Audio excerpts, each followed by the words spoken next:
تصريح خطير بيثبت كل حاجه وعلى مسمع ومرأى من الجميع. اتفضل شوف محمد ابن طنط إلهام بيقول ايه. قناعتي أن بيت المقدس لن يتحرر إلا بعد تحرر القاهرة ودمشق. أنا لو أتولى قيادة حماس ولا قيادة القسام سيكون قراري أن حماس تعمل في مصر والله.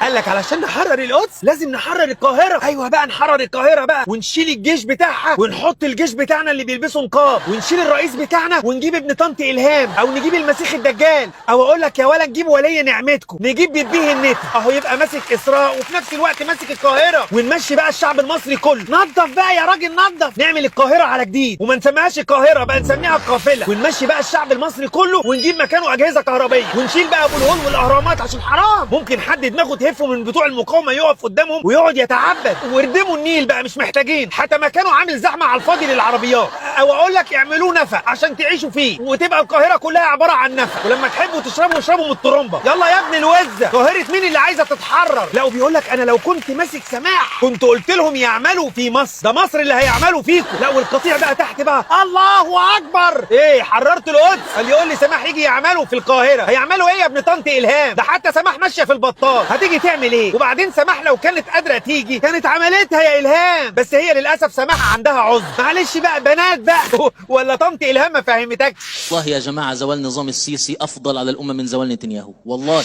ايوه بقى ويلا بقى واظهروا على حقيقتكم بقى.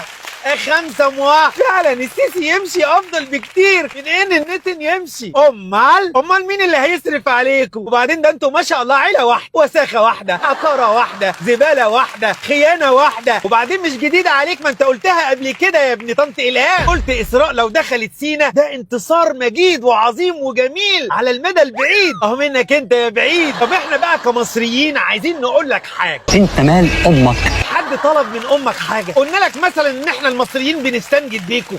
السيسي مثلا معلقنا كلنا كمصريين في الجنش بتاع الحيطه بتاع النجفه وبيطفي السجاير في ظهرنا. طب انت واحد هربان عشان انت واحد ارهابي بتطلع كلاكيعك على مصر وقيادتها ليه؟ سايب الجهاد وتحرير الاقصى وجاي تحرر القاهره ليه؟ قاهره ايه يا ابن المهفوفه اللي هتروحوا تحرروها؟ سايب الاقصى وجاي عايز تحرر القاهره ليه؟ بتصلي وتتعبد في مول العرب بتتوضى في كارفور هتعلن اسلامك من فوق دماغ رمسيس. عندك مليون طريق للاقصى ادخل وجاهد. ولا الزمزميه بتاعت الميه اللي امك حطها لك على صدرك مش هتكفي؟ ولا تكون عندك عذر انت كمان زي سماح وما عملتش احتياطاتك ليه؟ انت تايه ليه يا ولا؟ اقول لك على حاجه انت بق يالا اخرك شويه قطيع وخرفان كده لما تيجي تتكلم يقولوا لك الله اكبر وهم اصلا مش متوضيين ومش طاهرين. جايب لي 2 3 في الصلاه تحت وعظمه على عظمه يا ست. تحب يديك البرابر ابعت لك اللوكيشن بتاع مصر عشان تيجي تحرر القاهره؟ يا ريت والنبي تعالى حررنا اكتر ما احنا حرانين. تعالى يا ذكري انت عارف السكه ولا انت رجليك مش شايلاك؟ السلاح عندكم دلوقتي بقى اللسان وانتوا سلاحكم صدي وطلقاته في شنج وانت يا ابن طنط إلهام مسدس صوت. الفيديو اللي انت طالع فيه ده اثبات وتاكيد ان 7 اكتوبر اللي عملوها سماح كانت معموله عشان القاهره على حساب الغلابه اهل القضيه. انتوا الحكومه في مصر لما بتيجي تطور اي طريق ولما بيستاذنوا من اصحاب البيت ان احنا هنهد البيت ده وهنديكوا بديل بتقعدوا تصوتوا لهم وتلطموا لهم وتتاجروا بيهم على المنصات كلها وعلى القنوات المأجوره. لكن تهجروا الناس من ارضها وتطردوهم الارض اللي اتولدوا فيها وتربوا فيها وذكرياتهم كلها هناك عايزين ترموهم في سينا. عجبا لكم ايها المتأسلمين، عجبا لكم تجار الدين، عجبا لكم يا شويه